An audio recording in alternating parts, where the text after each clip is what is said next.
আমার জীবনের বাস্তব এক ঘটনা। বগুড়ায় কয়েক মাস আগে আমার এক মাহফিল শেষে যখন ছাত্রদেরকে পাগড়ি প্রদান করতেছিলাম, হাফেজ ছেলেরা পাগড়ি নিতেছিল, নাম বলতেছে এক এক ছেলের মাথায় আমরা পাগড়ি পড়াচ্ছিলাম, আলেম ওলামারা সহ। হঠাৎ এক ছেলের নাম বলতেছে মুআজ রহমাতুল্লাহ আলাইহি, নাম বলছে, কিন্তু দেখি কোনো ছাত্র সামনে নাই। কিরে মুআজ কই? কয় হুজুর মুআজ তো মারা গেছে। তাইলে নাম কেন পড়লেন? পাগড়ি কারে দিমু? কয় হুজুর পাগড়িটা হাতায়া দেন, মুআজের মা পর্দার আড়ালে বসে আছে, সেখান থেকে পাগড়ি গ্রহণ করুন। প্রত্যেকটা মানুষের দিল নরম হয়ে গেছে। পাগড়িটা হাতায়া একটা ব্যাগে দেওয়া হলো, ছোট্ট একটা বাচ্চা নিয়ে মুআজের মার কাছে পৌঁছায়া দিল। বয়ান শেষে আমি যখন খানা খাচ্ছিলাম, মোহতামিম সাহেবকে জিজ্ঞাসা করলাম, মোহতামিম সাহেব, জীবনে এই অভিজ্ঞতা আমার এই ফার্স্ট যে মৃত ছেলেকেও পাগড়ি দেওয়া হয়। এই কথা বলতেই মোহতামিম সাহেব দেখে কাঁদতেছে, বড় হাফেজ সাহেব পাশে বসা, সেও কাঁদতেছে। আমি কই কাঁদেন কেন? কয় ওস্তাদ, এই মুআজ হলো আমার মাদ্রাসার 1 নম্বরের ছাত্র, আমাদের সম্পদ ছিল। আমার ছেলের জন্য আমার এত মায়া লাগে না যতটা মায়া আমার এই মুআজের জন্য।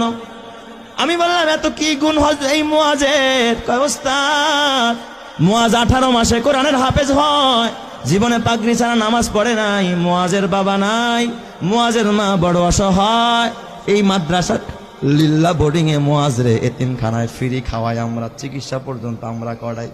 আমি বললাম তাহলে মুআজ কেমনে মারা গেল? কয় হুজুর কিছুদিন আগে চিকুনগুনিয়া জ্বর হয়েছে, আমরা ওর মারে খবর দিলাম, বললাম মুআজের মা মুআজের বাসায় নিয়ে যান, চিকুনগুনিয়া জ্বর হয়েছে।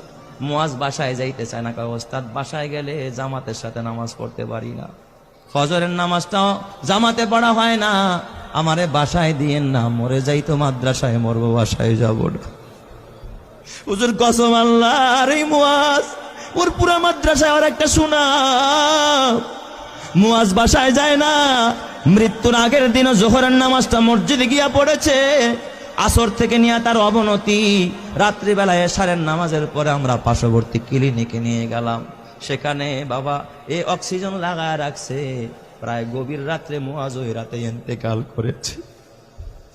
হুজুর মুআজ ইন্তেকাল করেছে, আমরা স্তব্ধ হয়ে গেছি। মুআজের দাফনটা আমাদের মাদ্রাসার গেটের পাশে মাদ্রাসার কবরস্থানে আমরা করেছি।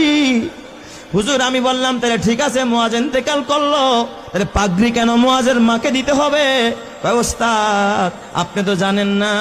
এই কথা বললাম, মোহতামিম সাহেব একটা ডেস্কের বয়ের টান দিয়ে একটা চিঠি বের করছে। কয় দেখেন, এই যে পত্র পাঠাইছে মুআজের মা। আমি চিঠিটা খুইলা দেখি মুআজের মা লিখছে সংক্ষেপে, ওস্তাদ হাফেজ সাহেব